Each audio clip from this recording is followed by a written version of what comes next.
सध्या आपण सोलापुरातील शांतीनगर या परिसरात आहोत. शांतीनगर परिसरातील पाण्याची टाकी या ठिकाणी अतिशय सोलापुराला हादरवणारी अशी घटना घडलेली आहे.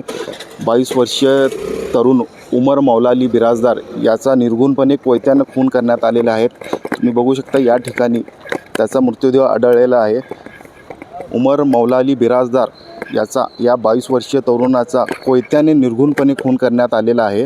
घटनास्थळी MIDC पोलीस ठाण्याचे वरिष्ठ पोलीस निरीक्षक बिराजदार सर, ACP अलवलकर साहेब, तसेच गुन्हे शाखेचे वरिष्ठ पोलीस निरीक्षक अरविंद माने सर तसेच सर्व पोलीस हे या घटनास्थळी दाखल झालेले आहेत. पुढील आरोपीच्या शोधासाठी पुढील तपास पोलीस हे करत आहेत. पण पुन्हा एकदा सोलापुराला हादरवणारी अशी घटना या ठिकाणी घडलेली आहे. कोयत्याने 22 वर्षीय उमर मौलाली पटेल याचे वडील नई जिंदगी परिसरातील अतिशय फेमस अशी व्यक्ती होते. लोकसवात दूध डेअरीचे मालक याचे वडील होते. काही दिवसापूर्वी त्यांच्या वडिलांचाही देहांत झालेला होता. हा उमर मौलाली बिराजदार हा राहणारा कस्तुरबा नगर मठाच्या शेजारी होता. या तरुणाचे कोयत्याने निर्घृणपणे खून करण्यात आलेले आहेत. घटनास्थळी मृत्यूदेह, कोयता आणि त्या उमरची गाडी या तिन्ही गोष्टी सापडलेल्या आहेत. कॅमेरा पर्सन समीर शेखसह मी आदिल पटेल, हल्लाबोल न्यूज.